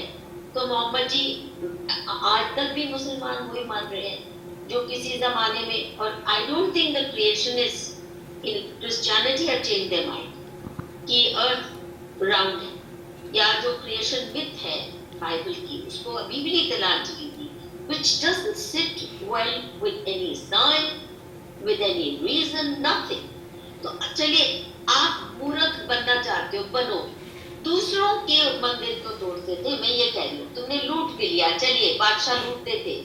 मंदिर तोड़ने से इनको इतनी नफरत, और प्रकृति से जो नफरत, आपने द्वैतवाद की बात बहुत सही कही, द्वैतवाद के साथ द्वेषवाद भी है। अब इस द्वेष कि द्वेष इसलिए होता है कि उन्होंने अपने ऊपर अधिकार ले लिया है अपनी जीवन पद्धति को दूसरों के ऊपर लादने का। वो ये मानकर चल रहे हैं कि जीवन पद्धति एक ही हो सकती है, क्योंकि उनका ये कहना है कि हमारा ही भगवान सच है, हमारा ही ईश्वर सच है, हमारा ही गॉड फादर सच है, हमारा ही अल्लाह सच है, उसके अलावा कोई दूसरा सच नहीं है। तो यहां जो ये के विचार आता है, और वो सुप्रीम है, वो अफजल है, वो सबसे बड़ा है, उसके अलावा कुछ है नहीं, तो ये जो द्वैत है, इस द्वैत के अंदर घृणा, पवित्र घृणा हो जाती है, वो फेथ हो जाता है। तो अब सामान्य रूप से आज कोई भी साइकोलॉजिस्ट ये कहेगा कि ये तो एक स्वस्थ प्रवृत्ति नहीं है, ये तो पूर्णतः हिंसक प्रवृत्ति है, टोटल। लेकिन वो हिंसक प्रवृत्ति ही एक धार्मिक थियोलॉजी बनी हुई है, और उस थियोलॉजी का आप तांडव विश्व में आज भी देख रहे हैं, निरंतर देख रहे हैं। अब आवश्यकता ये है कि आज की दुनिया में हम बड़े सीधे सीधे प्रश्न पूछें कि क्या ये संभव है कि 21वीं शताब्दी में इस प्रकार का दर्शन किसी को भी स्वीकार्य हो सकता है, क्योंकि ना तो ये मानवता को आपस में जुड़ने देता है, ना ये दूसरों को अपने बराबर समझता है, ना ये किसी को विचार की आजादी देता है, न ये किसी को अपने जीवन की पद्धति बनाने का अधिकार देता है, बल्कि सबके ऊपर अधिकार थोपने की प्रवृत्ति देता है। इसीलिए आप देख रहे हैं कि आज जिसको बहुत मॉडर्न कहा जाता है, यानी जो चार्टर ऑफ ह्यूमन राइट्स है, वो चार्टर ऑफ ह्यूमन राइट्स वास्तव में एक नियो कॉलोनियलिज्म का, नए उपनिवेशवाद का चार्टर बन गया है। और उसके अंदर हम ऐसी ऐसी चीजें अब आज सुन रहे हैं कि जो सामान्य बुद्धि में भी लगभग पागलपन की परिधि में है। They almost border on lunatics. अब जैसे जी हाँ हाँ, जैसे कई चीजें हैं। अब पहले कुछ वर्ष पहले ये सीधी सी बात थी कि आप अभी भी वेस्टर्न देशों में, यूरोप के कुछ देशों में, नॉर्वे वगैरह में, अमेरिका में भी आप बच्चे को अपने पास बिस्तर में नहीं सुला सकते। जब वो 6 महीने या 8 महीने का हो जाए तो आप उसको अलग सुलाएंगे, क्योंकि अलग सुलाना उसके अधिकारों की सुरक्षा मानी जाती है। और इस तरह के बहुत सारे केसेस चले हैं नॉर्वे के अंदर, जबकि बच्चे छीन लिए गए और उनको कुछ ऐसी संस्थाओं को दे दिया गया कि जो ह्यूमन राइट्स के हिसाब से उन्हें पालेंगे। तो ये इस तरह का एक क्या कहते हैं, आक्रामक सोच कि हम ही सही हैं और हम तुम्हारे ऊपर आक्रमण करके तुम्हें सही कर देंगे क्योंकि तुम हो ही गलत। ये प्रवृत्ति पश्चिम से चली आ रही है और वो आज फैल रही है। और मैं समझता हूँ वो चीन जैसे देश में कम्युनिज्म, मार्क्सिज्म के द्वारा पूरी तरह फैल गई है और वहां भी उसी प्रकार की प्रवृत्ति, आक्रामक व्यक्ति, अकारण आक्रमण, वो व्याप्त हो गया है। क्योंकि ये आक्रमण को बहुत अच्छी तरह से हम समझ पाए हैं और भारत के आज के आधुनिक चिंतकों ने भी इसको माना है। जब यूनाइटेड नेशंस में एमएस सुब्बालक्ष्मी को मैत्री के ऊपर कुछ गाने के लिए भेजा गया था, तो परमाचार्य के कहने पर जो संस्कृत में पद गाया गया था, तो उसमें यही था कि जो व्यर्थ का आक्रमण है उसको छोड़ देना चाहिए, त्यजत। बचेगा क्या है इनके पास? तो आक्रमण को छोड़ देंगे जी हाँ, तो बचेगा क्या? वैसे भी चर्चेस खाली हो रही हैं। हाँ, क्योंकि मैत्री जो है चर्चेस खाली हो रही हैं, तो इसीलिए तो दुनिया भर में हर गली में मुंह मारते फिर रहे हैं कि किसी तरह प्लांट करें हिंदुस्तान में, बांग्लादेश में, यहाँ जहाँ इस्लाम है वहाँ तो इनकी चलती नहीं। तो हम और बौद्ध धर्म के जो, वो भी हमारे बिग फेथ ट्रेडिशंस के हैं, जितने भी लोग हैं, चाहे वो सिख धर्म के हो, जैन हो, बौद्ध हो, हम ही पे चल रही है ना सारी गुंडागर्दी। अच्छा एक बात बताइए जी, कि 2 बात जिनको इकट्ठे ही मैं कह देती हूँ ताकि आपको बीच में से टोकना पड़े मुझे। एक तो इस्लाम और क्रिश्चियनिटी की मूर्ति द्वेष में भी काफी फर्क है, इन द सेंस दैट जी हाँ, जो क्रिश्चियनिटी की जो द्वैतवाद है जी हाँ, उसने स्त्री को, उसके शरीर को ईवल माना जी हाँ, और इसलिए सारी देश पापी बनी क्योंकि स्त्री ने, फेमिनिन ने एडम का डाउनफॉल किया, नॉलेज की तरफ बढ़ी, वो Apple of from the tree of knowledge खाया और फिर जैसे ही खाया तो उनको अपने सेक्स ऑर्गन्स पे, अपनी बॉडी पे शर्म आ गई और तब से ये बॉडी शेमिंग का सिलसिला चला और स्त्री को एक भोग की वस्तु क्योंकि बनाई भी गई थी एडम के एंटरटेनमेंट के लिए, वो रो रहा था तो भाई और कुछ नहीं, सेक्स कर लो उसके साथ, घूम लो फिर लो, तो वो तो स्त्री के साथ एक नेगेटिविटी जुड़ी है, स्त्री की बॉडी के साथ ज्यादा और सेक्स एक्ट के साथ इट्स ऑलमोस्ट। और फिर उसका एक लॉजिकल कंक्लूजन आता है, उसको जब त्यागने लगते हैं तो पोर्नोग्राफी तक पहुंच जाते हैं। वो है कि स्त्री का शरीर भोग के लिए है और भोग में हिंसा भी हो, भोग में you treat her like a piece of meat, you don't treat her like a human being। बिल्कुल। और उन्होंने कम से कम फिर पर्दे में नहीं, नंगा कर दिया स्त्री को। जी हाँ, वेस्टर्न सिविलाइजेशन ने सेक्स को हेट करते करते स्त्री को बाजार में खड़ा कर दिया, सभी को लगभग कपड़े उतरवाने की को बड़ा मॉडर्निज्म का नाम दिया। जी हाँ, एक बिल्कुल। तो वो एक है।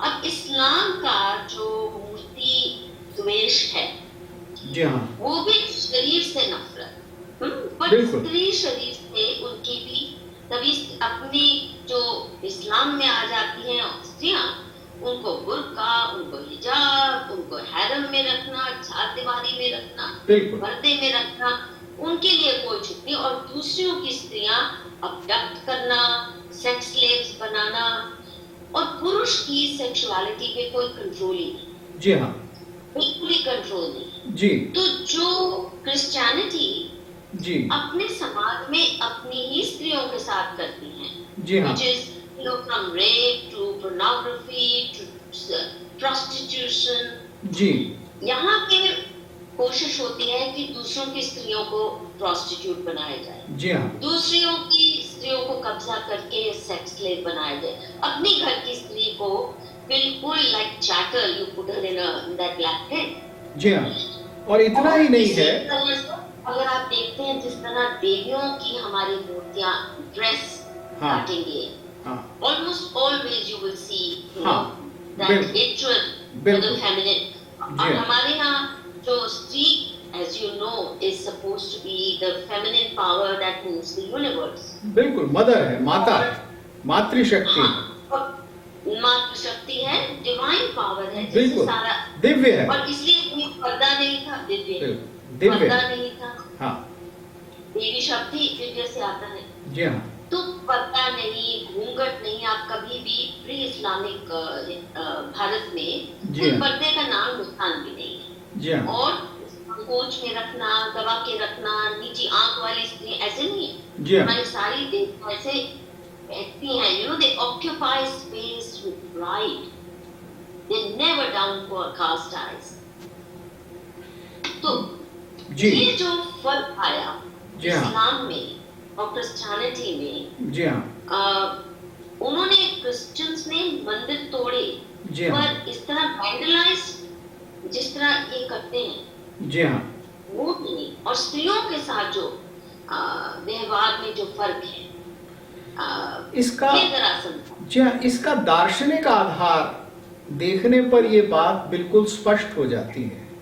जब आप सृष्टि को, मटेरियल वर्ल्ड को तुच्छ मानते हैं, घटिया मानते हैं, और सृष्टा से या बनाने वाले से अलग मानते हैं, यानी आप उसकी तौहीन कर सकते हैं, आप उसको तोड़ सकते हैं, आप उसको फोड़ सकते हैं, आप उसके ऊपर अधिकार कर सकते हैं, उसमें कोई दिव्यता नहीं है, उसमें सृष्टि के अंदर, मटेरियल ऑब्जेक्ट में, दुनिया की चीजों के अंदर कोई पवित्रता नहीं है। तो फिर जिस पर भी आपका अधिकार होगा उसमें कोई पवित्रता या समानता नहीं होगी। और क्योंकि भोग का कोई अंत नहीं होता, भोग से कोई संतुष्टि नहीं होती, और हिंसा के द्वारा, असमानता के द्वारा जो भोग किया जाता है उस भोग में कोई संतुष्टि भी नहीं होती, तो इसलिए यही प्रवृत्ति रहती है कि मैं जिसको साधन बना रहा हूं, मीडियम बना रहा हूं, उसका जितना तिरस्कार करूं उतनी ही मुझे संतुष्टि मिले। तो बजाय समानता में, स्नेह में, बराबरी में, आपसी लेन देन में संतुष्टि खोजने के, आप संतुष्टि खोजते हैं आक्रमण में, आप संतुष्टि खोजते हैं तिरस्कृत करने में। तो इसीलिए स्त्री को तिरस्कृत करना, इसलिए उसके शरीर को तिरस्कृत करना, और एक प्रकार की भोग वस्तु मानते हुए भी उस भोग वस्तु को अपवित्र और तुच्छ समझना, ये सिंड्रोम डेवलप हो जाता है। और आप ये एक कल्चरल सिंड्रोम देखते हैं, वो फिर एक सांस्कृतिक बुद्धि हो जाती है। उसी बुद्धि के अंतर्गत आप जितनी भी सुंदर चीजें हैं, कलाकृतियां हैं, उन सबको तोड़ देते हैं। तो ईसाइयों ने यूनान के अंदर जो बहुत सुंदर सुंदर स्त्रियों के वो बने हुए थे, शिल्प बने हुए थे, उन सब के हाथ तोड़ दिए, या जैसे आपने कहा उनके स्तन तोड़ दिए, या उनके ऊपर क्रॉस बना दिए, उनको विकृत कर दिया, अपनी घृणा का पात्र बनाया। वही आक्रमण और वही घृणा है। और ये भारतीय दृष्टि से बिल्कुल उल्टी है, क्योंकि भारत के अंदर काम जो है वो तो एक पुरुषार्थ है। धर्म, अर्थ, काम और मोक्ष। काम के अंदर तो पूरा काम शास्त्र आप वात्स्यायन का देखें तो उसका सबसे पहला सिद्धांत क्या है कि स्त्री पुरुष का संबंध बराबरी का संबंध है, उसमें कोई ऊंचा नीचा नहीं है, वो बराबरी का है, वो स्नेह का है, वो परस्पर एक दूसरे की भावनाओं का आदर करने का है।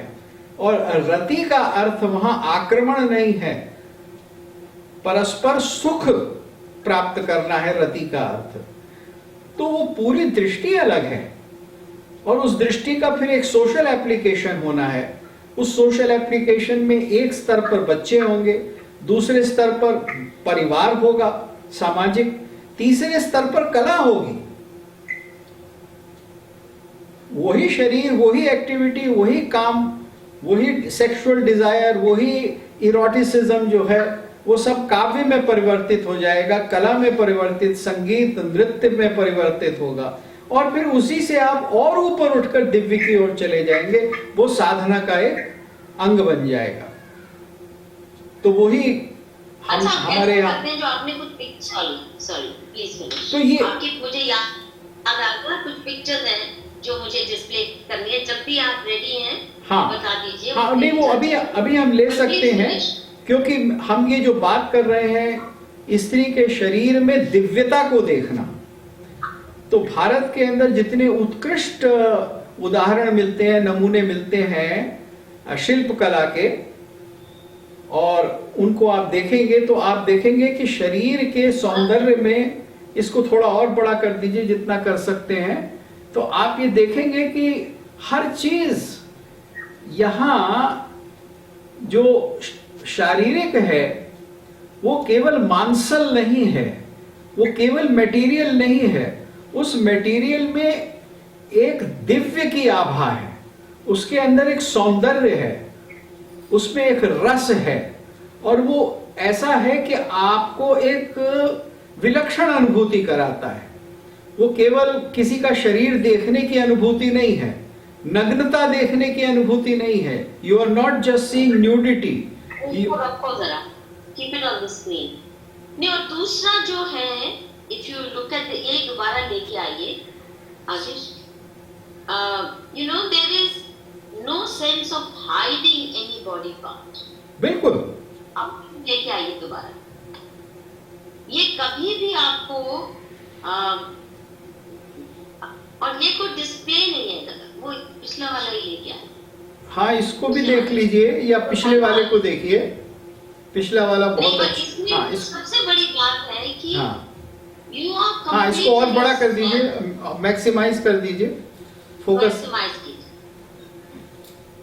That there is an inward gaze. जी हाँ, you are occupying space with confidence. बिल्कुल। This feminine form, वो नहीं संकुचित ऐसे बैठी है, hiding any body part. Everything is resplendent.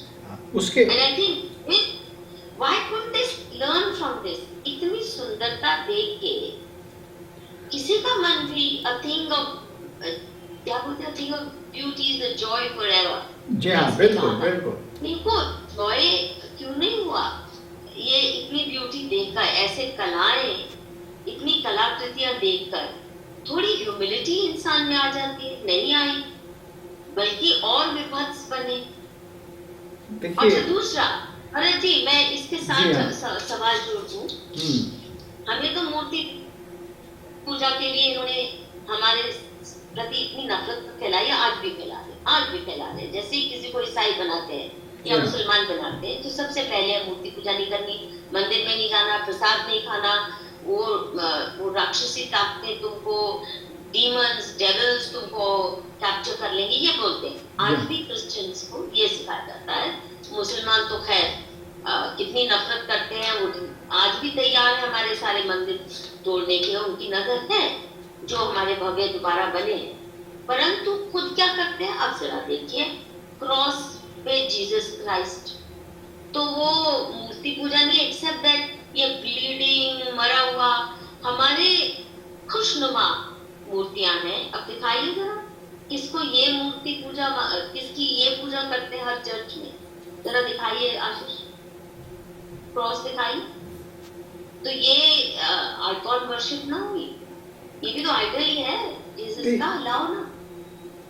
इतना ही नहीं है, क्राइस्ट ने जिसको यूखरिस्ट कहते हैं, ये हाँ ये है, हाँ तो ये जो चर्च में होते हैं, हाँ तो ये तो जानबूझकर इसको इन्होंने बीभत्स बनाया है क्रॉस के ऊपर। मैंने आपको बहुत सारे दिए थे। हाँ ये नहीं, इससे, हाँ ये जो है, इसमें आप देखेंगे कि उनका सिद्धांत ये है कि आप ईसा की खूबसूरती पर नहीं, आप ईसा की जो यातना है, उनका जो सफरिंग है, आप उस पर ध्यान कीजिए, क्योंकि उस सफरिंग के ऊपर आप ध्यान करेंगे तब आपको ये एहसास होगा कि कितना बड़ा त्याग कर कर ईसा ने आपको बचाया।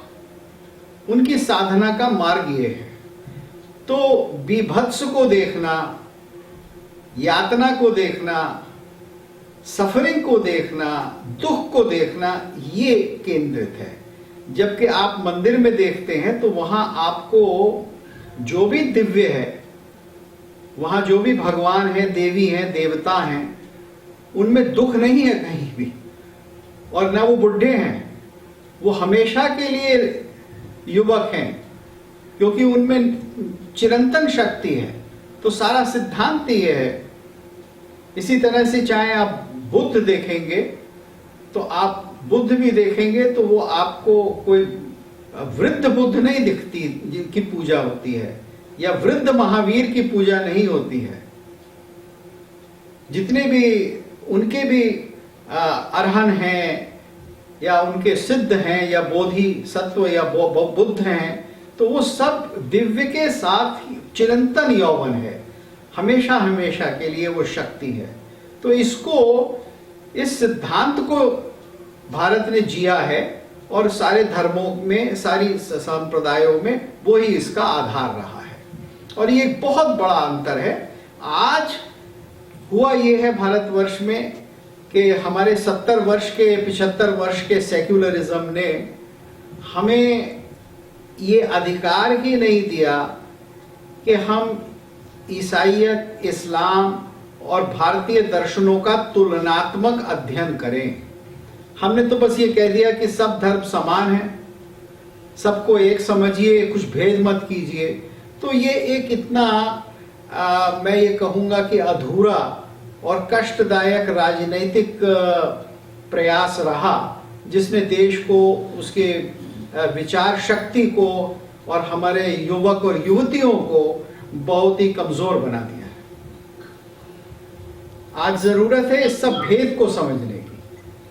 नहीं, बिल्कुल सही कह रहे हैं, क्योंकि ये डीएनए ही अलग है। क्रिश्चियनिटी और इस्लाम का डीएनए एक है जी, और हमारे हिंदू या इंडियन फेथ ट्रेडिशंस का बिल्कुल डीएनए अलग है। इमोशनल डीएनए, फिजिकल डीएनए, क्योंकि वो हिंसा हमारे अंदर आज भी 1200 साल की हिंसा झेलने के बाद भी ज्यूज ने तो सीख लिया जी, सेल्फ डिफेंस में इनसे बच के रहो और नेवर गेट इंस्टॉल। हिंदू कब सीखेंगे? और दूसरा इसके साथ जो जुड़ा सवाल है, क्रिश्चियनिटी में तो मूर्ति पूजा का हमने एक रूप देख ही लिया, मदर मैरी के साथ भी होती है पूजा जी हाँ, उनको भी देवी के रूप में ही। हाँ बिल्कुल। उन्होंने क्या बनता है हमारे मूर्ति पूजा को अपनी मूर्ति पूजा से कम, एक तो जी हाँ, दूसरा अगर इस्लाम में देखें तो ये हमें, हमारे ऊपर ये कटाक्ष होता है कि आप तो पत्थर पूजते हो। अरे आप तो कब्रें पूजते हो, मज़ारे पूजते हो। इस्लाम की स्थापना ही उस प्रदेश में, उस जगह में जो देवियां थी विशेषकर और देवता थे, उनकी मूर्तियों का संहार करके हुई है। लात, मनात और उज्जा, ये 3 प्रमुख देवियां थी। और अगर आज आप उन मूर्तियों के शिल्प को देखें, क्योंकि कुछ मूर्तियां मिलती हैं जो कि 1500 साल पहले या 2000 साल पहले लात और मनात की और उज्जा की मूर्तियां मिलती हैं अभी भी, तो अगर आप उनको देखेंगे तो वो हमारी मूर्तियों की तरह से ही सुंदर हैं, हमारी मूर्तियों की तरह से ही लालित्यपूर्ण हैं। और उनको संग तोड़कर तो आप ये देख रहे हैं कि जो भी सुंदर है, जो भी खूबसूरत है, जिसके अंदर भी किसी प्रकार की मृदुलता है, उसका संहार करने की निरंतर प्रवृत्ति बनी रहती है। और उसका संहार किए बिना इनके मजहब की धारणाओं की स्थापना नहीं होती। यानी ये बार बार नजर आता है आपको। तो ये एक प्रकार की इतनी संकुचित दृष्टि है, हमारी दृष्टि के मुकाबले बहुत ही संकुचित दृष्टि है, कि जिसमें दिव्यता कहाँ है ये खोजना तो बहुत मुश्किल होता है, लेकिन जिसमें मानवता का भी अंश कहाँ है ये खोजना भी मुश्किल हो जाता है, जब मानवता ही उसमें प्राप्त नहीं होती। क्या कहेंगे कबर परस्ती को, क्या कहेंगे कबर को पूजना? अब इसके बारे में तो इस्लाम में बहुत सारे मत हैं, कुछ मानते हैं कुछ नहीं मानते, लेकिन वहाँ यहूदियों के समय से मत ये है कि मनुष्य जो है वो कब्र में जाता है, वो रहता है, और फिर क़यामत के दिन जब फैसला होगा तो उसका शरीर सशरीर जितने भी मुर्दे हैं वो बाहर आ जाएंगे। अब अगर तर्क की दृष्टि से देखें तो इस्लाम की बाकी जो विचारधाराएं हैं या ईसाइयत की विचारधाराएं हैं उनके साथ कोई इसमें संगति नहीं बैठती, लेकिन ये एक प्रकार की धारणा है, ये एक प्रकार का फेथ है, और वो कितना तार्किक है कितना अतार्किक है ये कहना तो बहुत मुश्किल है। ये दर्शन नहीं है, ये धारणा है। तो जी सॉरी, ये धारणा है, ये फिलॉसफी नहीं है, ये फिलोसॉफिक सिस्टम नहीं है, ये सेट ऑफ बिलीफ्स है। और इसी को वो सेट ऑफ बिलीफ को मानते हैं। और बाइबल में साफ कहा है जॉन ने, जो आगे चलकर ग्रेट इटालियन पोएट दांते ने कहा कि you have to have faith, और फेथ रखिए, क्योंकि faith is the substance of things hoped for and the evidence of things unseen. So you want to believe in the evidence of things unseen. You have to accept things without any proof. The system of belief is dependent upon this. Faith is the substance of things that you want without evidence. You don't ask for evidence. I don't know, आप जरा respectability ज्यादा disturb कर रहे हैं दांते वांते coat करके। असली बात तो ये है, these are murderous cults, और murderous cults जहां बुनियादी विचारधारा ही जेनोसाइडल है, these are genocidal cults। अब इसमें जेनोसाइड के लिए हर अपने फेथ फॉलोअर को तैयार करने के लिए तो उसको ब्लाइंड तो बनाना ही पड़ेगा, ताकि उसका विवेक न जाग जाए कि मैं क्यों मार रहा हूँ जिसने मेरा कोई बिगाड़ नहीं, जिससे मेरी कोई दुश्मनी नहीं। वो जो जैसा मैंने कहा ना, नॉर्मल ह्यूमन डीएनए ये कहता है कोई आपका नुकसान करे उसके साथ आप लड़ते हैं, या किसी के पास कुछ ऐसा है जो आपके पास नहीं तो आप उसको छीनने की कोशिश करते हैं, हथियाने की कोशिश। इससे ज्यादा नॉर्मल ह्यूमन डीएनए नहीं इजाजत देता। यहाँ केवल ये नहीं कि आपने हथियाना, सोना लूटा, मंदिर लूटे, ये क्या हो गया, आपने तोड़ना और नरसंहार करना है, जेनोसाइड करना है। जेनोसाइड के माध्यम से आपने फैलाना है, cultural genocide and physical genocide दोनों। तो इसको ना फेथ वेथ की इसमें मत कहिए, it's really psychological training of people with certain personality disorders, so that they are willing to accept the worst forms of brutality as God's own duty. You know, ये जो mindset है, इसमें faith में कुछ नहीं है. This is actually training for brutality, which is required for genocidal violence. तो ये genocidal cults है, मैं इनको, मेरे लिए बड़ा मुश्किल है मानना कि इनमें कोई बड़ी रिलीजन की बात या इनमें कोई डिवाइन से कनेक्टिविटी की बात है, क्योंकि अगर डिवाइन से कनेक्टिविटी की बात हो और कुछ नहीं, चलिए आपको हिंदुओं से चिढ़ है, पर आपको पृथ्वी से कैसे चिढ़ हो सकती है, आपको नदियों और पहाड़ों से कैसे द्वेष हो सकता है, उनके प्रति कैसे आपके मन में, क्योंकि हिंदू धर्म में जो बुनियादी विचार है वो gratitude, you are grateful for these bounties of nature जो ईश्वर ने आपको दी। आपका शरीर भी इट्स अ गिफ्ट, जो मंदिर देना, आपका शरीर भी मंदिर, वो भी वास है ईश्वर का। जैसे हर पेड़ पौधे में, पशु पक्षी में उसी ईश्वर का वास है, और हर नदी को पवित्र, सेक्रेड, पूजनीय मानना, पहाड़ को मानना, पेड़ को मानना, जो जो प्रकृति आपको देती है। अब इनकी तो उनसे भी द्वेष भावना, उससे भी कुंदक है। जी हाँ, यही बात मैंने बिल्कुल प्रारंभ में कही कि सृष्टि जो है वो तिरस्कृत है, वो पवित्र है ही नहीं। ईश्वर ने जो बनाया, बनाने वाले ने जो बनाया, तो जो बनाया उसने वो तो बहुत घटिया है, तिरस्कृत है। यही विचारधारा है। एग्जैक्टली, बिल्कुल बिल्कुल। आप और ये बात हम और आप ही नहीं कर रहे, ये बात अमेरिकन इंडियंस भी व्हाइट कॉन्करर से कहा करते थे।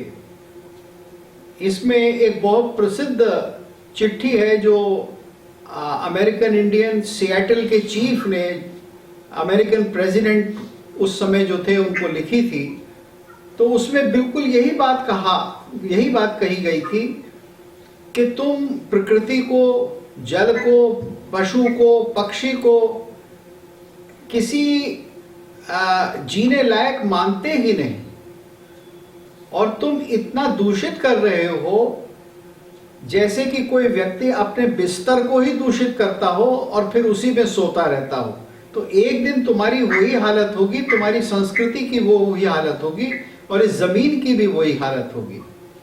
और मैं समझता हूँ आज 200 वर्ष बाद आज हम उसका साक्षात प्रमाण देख रहे हैं संसार में, कोरोना के रूप में। वही नहीं, प्रदूषण, हवा कितनी प्रदूषित, पानी कितना प्रदूषण जी, हमारा खाना तो खा रहे हैं वो जहरीला बना दिया, कोई चीज तो छोड़ी नहीं। और फिर जो बीमारियां इस प्रदूषण से आती हैं उनको ठीक करने के लिए और केमिकल्स, वो भी देखिए ना कितनी अग्रेसिव है वेस्टर्न मेडिसिन। सो अग्रेसिव केवल ह्यूमन बीइंग्स के प्रति नहीं, नेचर के प्रति नहीं, but literally it's declaration of war on even your own body. Constant declaration of war, constant war mode. Yeah, it's a life in the war mode. तो आपके यहाँ कुछ प्रश्न आए हो तो वो ले लें आप। वो भी ले लेते हैं। और आज भी मैं याद दिलाना चाह रही थी, यजदी जिनके पीछे ये पड़े हुए हैं वो आज भी हमारे जैसी मूर्तियां, बिल्कुल, बिल्कुल बिल्कुल, इसलिए उनका कितना बुरा हाल किया। जी हाँ, यजदी सीरिया में, और देखिए बेल्ट है, ये सारे विश्व में जो युद्ध है वो मूर्ति पूजक और मूर्ति विध्वंसकों का ही युद्ध है। और जब तक ये युद्ध शांत नहीं होता, विश्व में शांति नहीं हो सकती। मेरा ऐसा मानना है। ये एक सीधी सादी सी बात है। It is a simplistic thing, but then it is pretty much the truth. But today, freedom and human rights have been defined in terms of giving them the right to convert. Right. ये जो हमारी constitution ने दिया है कि freedom of religion means हमें जलील करो, हमें धोखे से, फ्रॉड से, फोर्स से या जैसे भी कन्वर्ट करो। अभी वो केरला में एक बच्ची स्कूल की, उसको कन्वर्ट करने के चक्कर में she had to commit suicide. हाँ, उसने आत्महत्या की जी। तो एक तो मुझे ये नहीं समझ आती है, मेरा लास्ट सवाल है before we get to Prakash Sharma, हम इनको टॉलरेट क्यों करते हैं, क्यों कर रहे हैं? जी हाँ, ये इसीलिए टॉलरेट कर रहे हैं कि जब भारत को आजादी कहें या अपने आप शासन करने का अधिकार मिला, शायद दूसरी बात अधिक सत्य है, आप खुद शासन करने का अधिकार मिला, आजादी तो नहीं मिली। तो भारत में जो विचारधारा आई और जो विचारधारा बिठाई गई भारत में, वो इसी प्रकार की थी कि जिसमें भारतीय संस्कृति के जो मौलिक विचार हैं उनके लिए जगह नहीं थी। तो आज लोग जो कहते हैं कि कॉन्स्टिट्यूशन, मॉडर्न कॉन्स्टिट्यूशन जो है वो मेरा धर्मशास्त्र है, तो मैं समझता हूं वो बहुत भटके हुए लोग हैं। अधिकांश सेक्युलरिस्ट यही कहते हैं, आई डोंट वैल्यू मनुस्मृति और धर्मशास्त्र और any religion, I value the constitution. तो मैं समझता हूं कि ये लोग इतने भ्रम में हैं कि इन्होंने उन संस्कृतियों की विचारधारा को ले लिया है जिन्होंने इनको प्रताड़ित किया है, सताया है, हमको सताया है। तो इसीलिए हम टॉलरेट कर रहे हैं। मधु जी, आप बिल्कुल वाजिब सवाल पूछ रही हैं कि हम क्यों टॉलरेट करते हैं, हम जवाब क्यों नहीं देते, हम आईना क्यों नहीं दिखाते, हम आंख में आंख डालकर बात क्यों नहीं करते।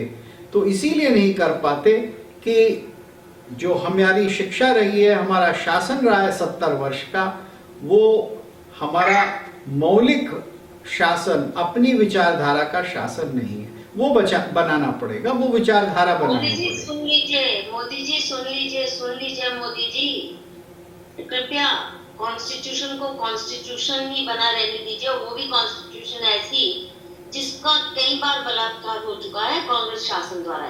100 से ज्यादा तो अमेंडमेंट्स हो चुके हैं और आप उसको कह रहे हैं कि ये हमारा धर्मशास्त्र है। तो इस तरह की खिलवाड़ थोड़ी कोई धर्मशास्त्रों से करता है, जो हमारी पॉलिटिकल पार्टीज कर चुकी हैं कॉन्स्टिट्यूशन के साथ। तो मोदी जी कृपया सुन लीजिए भरत गुप्त की बात को, और अब ले लेते हैं कुछ अगर कमेंट्स या सवाल हैं तो ले आइए। लोग अपनी भी पैरेलल बहस चला रहे हैं फ्लैट अर्थ पे। प्रकाश कह रहे हैं, who said we cannot eat the cake and have it too? Muslims have done it successfully. They ate away Pakistan and now have eating up, gobbling up India also. ये बिल्कुल सही बात है, factual बात कह रहे हैं वो। और बड़ी एक भ्रामक अवस्था में पाकिस्तान भारत के विभाजन को माना गया। और मैं तो ये तक कहता हूं कि भारत का विभाजन ग्रीस और टर्की के विभाजन के मॉडल पर किया गया था। यानी सन 22 में वो विभाजन हो गया था। उसी को देखकर सन 35 के आसपास कैम्ब्रिज में ये प्लान बनी और सब, फिर उस प्लान को भारत लाया गया। तो उसमें सारे हिंदुओं को भारत में रखना और सारे मुसलमानों को पाकिस्तान में भेजना, ये पूरा सही प्लान था, जैसा कि तुर्की और ग्रीस के बीच में हुआ। और वो एक peaceful transfer of population under military supervision हुआ। और ऐसा ही यहां होना था ऑन पेपर, लेकिन वो सबवर्ट कर दिया गया और वो हमारे नेताओं के द्वारा ही सबवर्ट कर दिया गया। उनको यही समझ में नहीं आया कि अगर आप एक पाकिस्तान बना देते हैं तो ये जो दूसरा तथाकथित आप सेक्युलर देश बना रहे हैं, ये तो सेक्युलर का अर्थ होता है उन क्रिश्चियन वैल्यूज के हिसाब से चलना जो कि समानता में विश्वास नहीं करते। सेक्युलरिज्म समानता में विश्वास नहीं करता है, इसीलिए आज हम देख रहे हैं कि जितने ह्यूमन राइट्स हैं वो मौलिक संस्कृतियों के विरुद्ध हैं। वो उनके ऊपर एक बहुत बड़ा प्रेशर डालते हैं और उनको चेंज कर देते हैं, उनके ऊपर आक्रामक हैं। Human rights have become a measure of attack. इस चीज को नहीं समझा गया और मैं समझता हूं भारत की अधिकांश पॉलिटिकल पार्टीज अभी भी नहीं समझ पा रही। बिल्कुल सही कह रहे हो।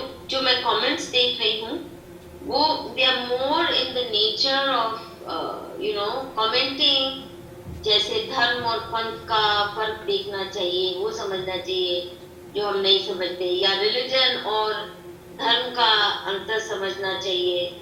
तो ऐसी कई सारी बातें जो शिकायत की हैं लोगों की, कोई सरकार के प्रति कि ये सरकार क्यों इतनी सेक्युलर है, ऐसे ऐसे कमेंट्स भरे पड़े हैं। तो मुझे लगता है कि उन बातों में हम उलझते नहीं, बहुत सारे सवाल हैं, which is why I had हमने ऑन किया था सुपर चैट। बट अब ये कह रहे हैं पारसी और ज्यूज में क्या कनेक्शन है, पारसी और ज्यूज में क्या कनेक्शन? देखिए, पारस या परस्वः, संस्कृत में परस्वः, पारस तो जिसको आज हम पर्शिया कहते हैं, ईरान और इराक का इलाका है, ये वो है। और इन लोगों की जितनी भी सांस्कृतिक और धार्मिक धारणाएं हैं वो प्राचीन कालिक वैदिक लोगों के निकट रही हैं और इसीलिए वहाँ भी आप देखेंगे मूर्ति पूजा रही है, वहाँ भी अग्नि पूजा रही है और उनकी मान्यताएं भारत के प्राचीन वैदिक धर्म के बहुत निकट हैं। तो यहूदियों से तो वो बिल्कुल भिन्न है। यहूदियों के विषय में तो चर्चा आज हो ही गई प्रारंभ में, उन लोगों के क्या विश्वास है। और My review पर ठीक कह रहे हैं that means Christianity has no place for mother except those lady workers who induce conversions are only called mother. Christianity never had lady pope. बिल्कुल हाँ, ये my review my take बोल रहे हैं। बिल्कुल सही कह रहे हैं, वो तो बिल्कुल सही कह रहे हैं, क्योंकि इक्वालिटी ऑफ विमेन जब प्रीच की जाती है तो वो केवल economic equality for exploitation of women होती है, वो विमेन को भी फ्रीडम देने के लिए नहीं होती। मॉडर्न फेमिनिज्म जो है वो स्त्रियों को पुरुष जैसा बनाना चाहता है और फिर ये उनको दिखाना चाहता है कि हमने आपको पुरुष के बराबर कर दिया। तो आपकी आवाज शायद गायब हो गई है। हाँ हाँ, तो मैं ये कह रहा था कि मॉडर्न फेमिनिज्म का सबसे बड़ा भ्रम यही है कि वो स्त्री को पुरुष के जैसा बनाना चाहता है और जैसा आज पुरुष इकोनॉमिकली एक्सप्लॉइटेड है वो स्त्रियों को भी वैसे ही एक्सप्लॉइट करना चाहता है। स्त्री कैसे अलग है, स्त्री के विशेष गुण कैसे हैं, स्त्री की प्रकृति क्या है और पुरुष से भिन्न है, लेकिन वहां दोनों में समानता है। इस दृष्टि से मॉडर्न फेमिनिज्म नहीं चलता और वो चल नहीं सकता क्योंकि मॉडर्न फेमिनिज्म का आधार भी क्रिश्चियनिटी है, उसका आधार भी क्रिश्चियन प्रेजुडिस। जी, आपने खत्म कर ली अपनी बात? जी तो जी, एक और लास्ट कमेंट पढ़ रही है जी। ये सुदर्शन शर्मा कह रहे हैं, क्या एक कागज की किताब को एक्सैजरेटेड रिस्पेक्ट देना, उसके अपमान पर हिंसा पर उतर आना, क्या ये भी मूर्ति पूजा नहीं कह सकते, इसको पगलेट फूड कह सकते जो किताब की क्योंकि नॉलेज की आप सीख नहीं कर रहे। I mean, हमारा धर्म जो है इट्स अ सीकर्स फिलॉसफी, निष्ठा हमारा नॉलेज का, और कोई परमानेंट नॉलेज नहीं है, ये फाइनल पहुंच गई, अब इसके बाद आगे कुछ बढ़ ही नहीं सकता, इसके ऊपर कोई टिप्पणी भी नहीं हो सकती। पर किताब को जो पूजन करते हैं वो तो फ्रीज कर देते हैं नॉलेज सीकिंग को। क्या कहेंगे भरत जी? देखिए, किताब को अगर पूजा इस तरह से जाए कि उसमें दिव्य ज्ञान है, तब तो ये बात समझ में आती है कि आप किताब को पवित्र मानते हैं। लेकिन अगर आप ये कहें कि किताब के अंदर जो लिखा है उसमें कोई परिवर्तन कयामत तक आएगा ही नहीं, उसके विचारों के अंदर मैं किसी किस्म का हेर फेर बदल समय के हिसाब से प्रोग्रेस मानूंगा ही नहीं, तो फिर वो किताब का पूजन नहीं रहता, फिर वो अंधविश्वास हो जाता है, फिर वो डॉगमेटिज्म हो जाता है, फिर वो दूसरों के ऊपर आक्रमण करने के लिए वो किताब एक अस्त्र बन जाती है। और वही हुआ जो कि आपने पूरे के पूरे देखा है इतिहास में, यूरोप के इतिहास में और इस्लाम के इतिहास में। आखिर कुरान भी लगभग सारे कुरान बहुत शुरू में ख़त्म कर दिए गए थे और फिर थोड़े से जो बचे उनमें से दोबारा बनाया गया। तो इस तरह से ये खेल कि हम अपनी किताब जिसको पवित्र समझते हैं उसको ही हम तो जला देंगे, ये उनके यहाँ बहुत होता रहा है। वो अपनी किताबें स्वयं जलाते रहे, इसलिए दूसरों की किताब जलाने में उनको कोई हिचक नहीं होती। उनका पूरा इतिहास है अपनी किताबों को लेकर। जी जी, बिल्कुल सही कह रहे हो। आखिरी मेरा कमेंट है कि हमारे यहाँ तो अक्षर को भी, अक्षर ज्ञान को भी सेक्रेट समझा जाता है। हाँ, और हमारे घरों में तो अखबार को भी जूते से नहीं, मतलब जहाँ कोई लिखा है उस पर पैर नहीं रखेंगे, पाँव नहीं लगा, बिल्कुल नहीं, पाँव नहीं लगते, चाहे वो कॉमिक हो, बिल्कुल उस पे भी पाँव नहीं रखते जी। और अक्षर इटसेल्फ और लिखाई और वाक विद्या सब कुछ ही दिव्य है, दिव्य है। ये किताब हाँ दिव्य माने जाते हैं। बिल्कुल। और केवल गीता नहीं, केवल रामायण नहीं, परंतु पूरी जो ज्ञान परंपरा है उसके माध्यम से जो कुछ भी लिखा गया, मौखिक बोला गया, वो सभी दिव्य है। बिल्कुल ज्ञान परंपरा, बिल्कुल। ये बहुत बुनियादी फर्क है। लेकिन वो निरंतर परिवर्तनशील है जी, वो परिवर्तनशील है। ऐसा नहीं है कि एक बार लिख दिया गया तो अब उसके ऊपर कोई टिप्पणी नहीं होगी या उसमें कुछ परिवर्तन नहीं होगा या जोड़ा नहीं जाएगा। भारत की परंपरा, भारत के जितने भी शास्त्र हैं वो काल के हिसाब, समय के हिसाब से बदलते हुए हैं। जितनी भी स्मृतियां हैं उनमें बहुत सारे आचरण हैं जो पहले थे फिर नहीं रहे, और कहा गया कि अब करो अब नहीं करो, और ये भी कहा गया कि आगे समय को देखते हुए इसमें परिवर्तन करते रहो। तो भारत की परंपरा तो निरंतर विकास की ओर जाने वाली है। वो एक फंडामेंटल प्रिंसिपल ऑफ थॉट है इन इंडिया। चलिए, अब ये आपकी बिल्कुल बात सही है, पर आज के युग को देखते हुए अभी तक जो पिछले 1000 वर्षों का हमारा अनुभव रहा है, तो सत्य में तो जयते नहीं, हिंसा जयते, विभत्सता जयते, बर्बरता जयते। और शायद इसका बड़ा कारण है कि हमने शास्त्र को भी त्याग दिया, शस्त्र को भी त्याग दिया। बिल्कुल। अब ये शास्त्र और शस्त्र का जब मिलन होगा और शस्त्र और शास्त्र वाकई ही सक्षम हाथों में आएंगे, बिल्कुल। तो आज के दिन वैसा है नहीं।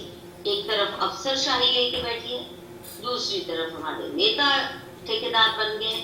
हम क्या पढ़े ना पढ़े, कितना पढ़े, कैसे स्कूल हो, तो हमने बहुत ज्यादा सरकारीकरण अपनी बुद्धि का जो करवान हो गया हमारा, वो भी एक हमारी गुलामी का बुनियादी कारण है। इन्हीं शब्दों के साथ I think we wind up today's show. Thank you, Bharat ji. Always a pleasure to listen to you.